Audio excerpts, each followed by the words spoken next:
A warm welcome to everyone.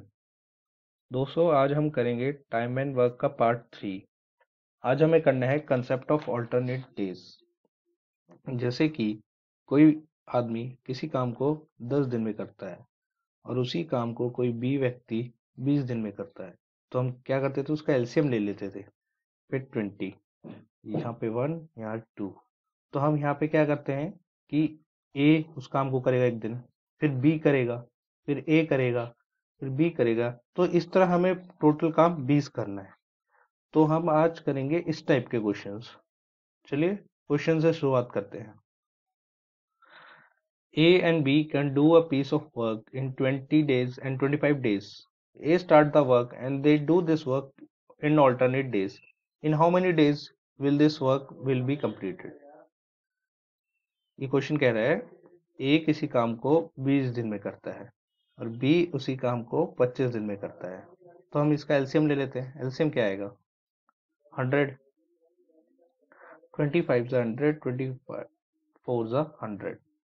ये हो गया एलसीएम। अब ये कह रहे हैं कि ये दोनों ऑल्टरनेट डेज में काम करते हैं और ए स्टार्ट करता है, मतलब पहले ए काम करता है, फिर अगले दिन बी काम करता है, फिर अगले दिन ए काम करता है, फिर बी काम करता है। तो इस तरह ये पूरे काम को कंप्लीट करते हैं। तो बताइए कि पूरा कितने दिन लेंगे।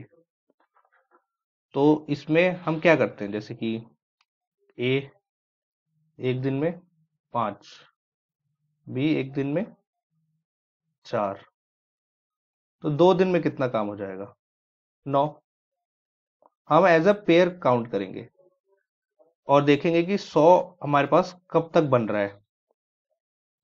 हम पेयर में इसलिए काउंट कर रहे हैं क्योंकि फिर हम देख सकते हैं ना कि कितने पेयर बने, फिर उसके हिसाब से हम इसको मल्टीप्लाई कर सकते हैं। क्योंकि हम इंडिविजुअली तो ऐसे नहीं कर सकते कि पहले 5 कर दिया, फिर 4 ऐड करा, 5 करा, फिर 4। हम कितनी देर तक ऐसे ऐड करेंगे? इससे अच्छा हम क्या करते हैं, एक पेयर उठा लेते हैं पूरा ए प्लस बी। जैसे ये हो गया यहाँ पे 9 और उसको देखते हैं कि 100 100 कितने में बनेगा, कितने टाइम्स में। तो अगर 9 को हम 11 से मल्टीप्लाई करें तो ये 99, ये मतलब 100 के करीब आ गया। तो मतलब 11 पेयर्स हो गए हमारे ए बी के। मतलब 2 दिन में जितना काम हो रहा है 9, उसको हम पेयर्स में बना लेते कि इतने कितने पेयर्स आ गए। ऐसे हमारे पास आ गए 11 पेयर्स, मतलब हमारे पास 22 दिन तो आ गए जिसमें 99 काम हो रहा है। तो और कितना रह गया? एक काम। एक काम को कौन करेगा? ए। कितने दिन में?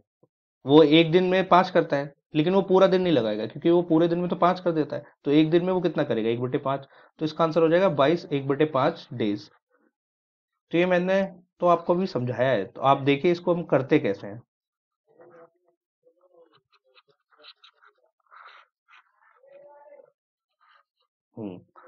तो ये देखिए, ए ने एक दिन में किया 5, बी ने एक दिन में किया 4, 2 दिन में हो गया काम 9।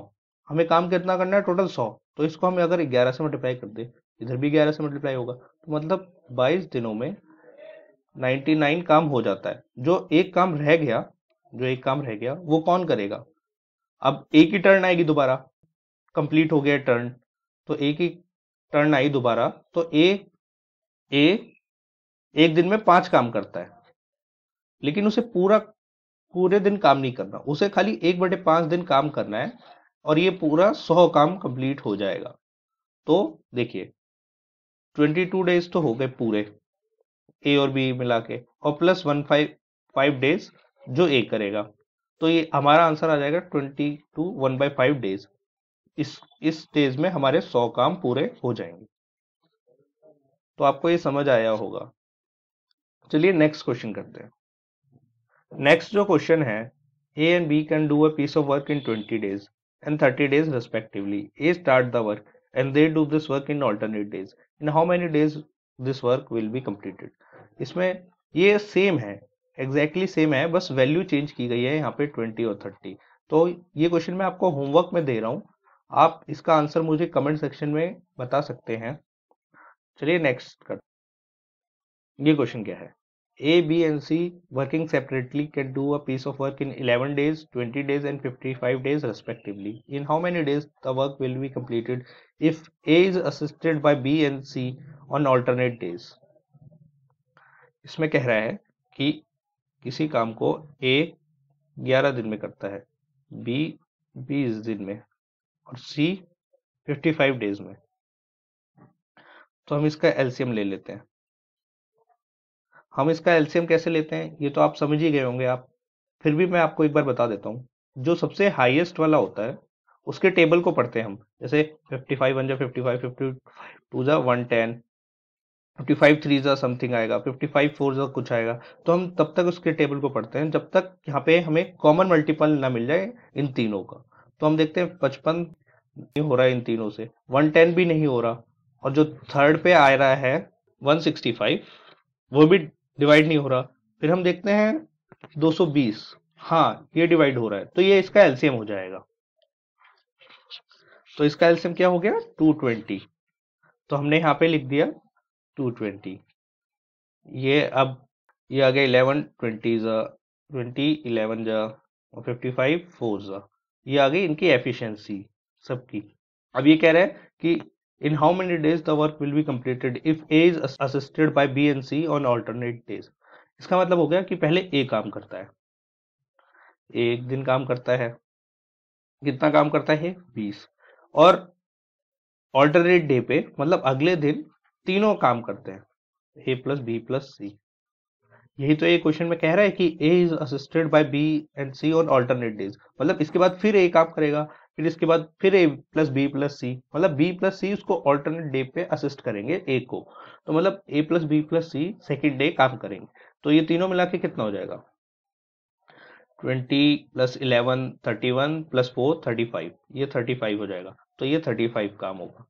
तो अब हम इनको ऐड कर दें कि 2 दिन में कितना काम हो जाएगा, तो ये हो जाएगा 55 55 काम हो जाएगा 2 दिन में, और हमें काम कितना करना है 220।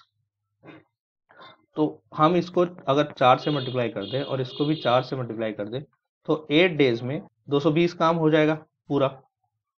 तो इसका आंसर कितना आ जाएगा 8 डेज।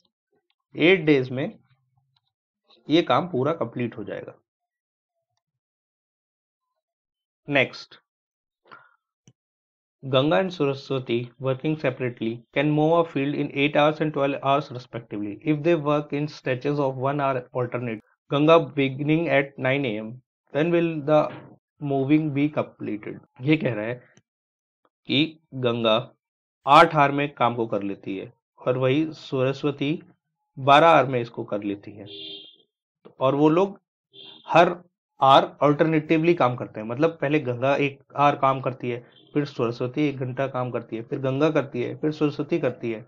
तो ऐसे हमें बताना है कि अगर गंगा 9 बजे स्टार्ट करे सुबह के तो कितने बजे काम पूरा हो जाएगा। तो पहले हम इसका एलसीएम ले लेते हैं, 8 3 जा 24, 12 2 जा 20।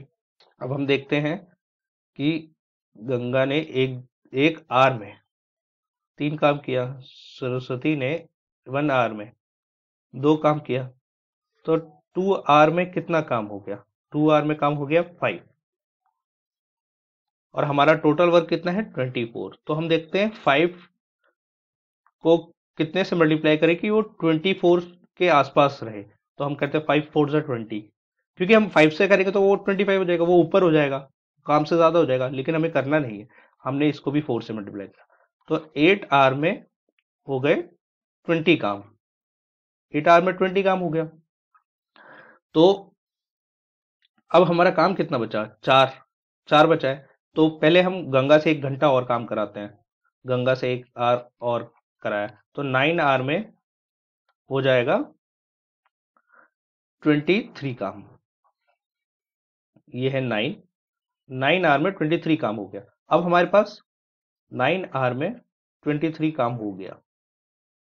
अब हमें एक काम और कराना है, अभी तो गंगा ने किया, अब सरस्वती इस काम को करेगी, लेकिन ये 1 आवर में 2 यूनिट काम करती है, लेकिन इसको अभी हमें काम कितना कराना है बस 1 यूनिट, मतलब हम 24 जो हमारा काम है उसमें खाली 1 यूनिट रह गया है। सरस्वती इसको 1 घंटे ना लेके 30 मिनट लेगी, तो 9 आवर 30 मिनट में पूरा 24 काम हो जाएगा। आप ये बात समझ गए ना, जैसे कि सरस्वती जो है वो 1 घंटे में 2 यूनिट काम करती है, लेकिन हमारे पास यहाँ 23 हो चुके थे, तो हमें खाली 1 यूनिट काम करवाना है जो सरस्वती आधे घंटे में कर देगी। मतलब सरस्वती को पूरा 1 घंटा लगाने की जरूरत नहीं है, क्योंकि इसको एक ही यूनिट काम करना है। तो इसलिए यहाँ पे ये 30 मिनट लेगी। 9 आवर तो पहले आया था और 30 मिनट और आ गए, तो ये पूरा काम 9 आवर 30 मिनट में कंप्लीट हो जाएगा। अब हमें स्टार्टिंग का टाइम कितना दिया हुआ है, 9 AM। अगर 9 में हम 9 आवर मिलाए, 9 में 9 मिलाए तो 18 होता है। 18 आवर, 18 मतलब क्या होता है, शाम के 6 बजे, 6 PM। और 30 मिनट और है हमारे पास, तो 6:30 इसका आंसर हो जाएगा। 6:30 PM इसका आंसर हो जाएगा। मैं 24 आवर्स को कैसे याद रखता हूँ, मैं किसी भी 24 आवर को ऐसे याद रखता हूँ, जैसे मुझे दे दिया 20 बज रहे हैं, तो मैं इसमें से 2 सब्ट्रैक्ट करता हूँ। कितने हो गए, 18। 2 सब्ट्रैक्ट किए मैंने इसमें से, तो ये कितने हो गए, 18। 18 का मैं 8 उठा लेता हूँ, तो मतलब रात के 8 बज रहे, 8 PM। आज के लिए हमारा इतना ही था, क्योंकि इसमें ज्यादा क्वेश्चंस बनते नहीं है ऑल्टरनेट डेज पे। आपको जल्दी मिलूंगा अगली वीडियो में, तब तक के लिए खुश रहें, एंजॉय करें और कीप स्माइलिंग। Thank you.